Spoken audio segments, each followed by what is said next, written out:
The infinite monkey theorem. You've heard this story, right? If you give an infinite number of monkeys an infinite number of typewriters, eventually, mathematically, one of them will accidentally write the complete works of William Shakespeare. It's the ultimate argument for atheism. Given enough time and enough chaos, order will happen by accident. You don't need a writer, you just need a lot of monkeys. Today we aren't talking about poetry, we are talking about the source code of reality. We are going to look at the numbers, the physics, that hold your body together right now. And we are going to ask the most dangerous question in science. Is the universe a lucky accident, or is it rigged? Welcome to the blueprint. Let's hack the system. Imagine this vault holds the secret to life. To open it, you don't just need one code. You need to set dials to the exact, perfect number. These dials represent the constants of nature: gravity, electromagnetism, the expansion rate of the universe. These numbers are not determined by physics. They are just there. They are the initial settings of the game. Let's look at dial number 1, gravity. If we turn this dial up just a tiny bit, stars burn too hot, too fast. They die before life can begin. If we turn it down just a tiny bit, stars never ignite. The universe stays cold and dark forever. To get a universe with life, this dial had to be set to a precision of 1 in 10 to the 36th power 2. Look at this dial, the cosmological constant, the energy pushing the universe apart. This one is tuned to a precision of 1 in 10 to the 100th power. Do you know how big that number is? There aren't even 10 to the 80 atoms in the entire observable universe. The precision here is mathematically absurd. It's like throwing a dart from the edge of the universe and hitting a specific fly in my eye. And here is the kicker. There are dozens of these dials. Mass of the proton, the weak nuclear force, the resonance of carbon. If you change any of them, the vault locks. Game over. No life. No you. No YouTube.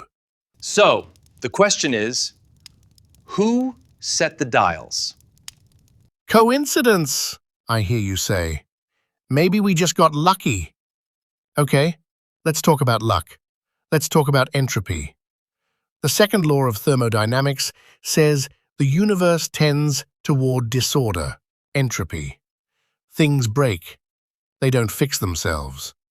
This means at the Big Bang, the universe had to start in a state of insanely low entropy, extreme order, so it could unfold into galaxies and stars. So Roger Penrose, Nobel Prize winner, brilliant mathematician, and not a religious apologist, calculated the odds of our universe starting with this specific low entropy by pure chance. The number is 1 in 10 to the power of 10 to the power of 123. If you try to write this number down by putting a 0 on every single atom in the universe, you would run out of atoms before you finished writing the zeros. To believe this happened by chance is not scientific. It is a miracle. Actually, it's worse than a miracle. It's a mathematical impossibility. Penrose himself said this precision suggests a creator's aim. Okay, let's leave the stars and look at you. Inside every cell in your body, there is a molecule called DNA. We've all seen the double helix, but do you know what it actually is? Bill Gates, the computer guy, said, DNA is like a computer program, but far, far more advanced than any software ever created. It is literally code. It has a 4-letter alphabet, A, C, T, G. It has syntax. It has error correction mechanisms. It has copy-paste functions. Now ask yourself, where does information come from? If you're walking on a beach and you see John loves Mary written in the sand, do you think A, the waves crashed randomly and formed these letters, or B, someone named John wrote it? We know from every single experience we have in science that functional information, code that actually does something, always comes from a mind. Ink and paper can exist naturally, but the story in the book requires an author.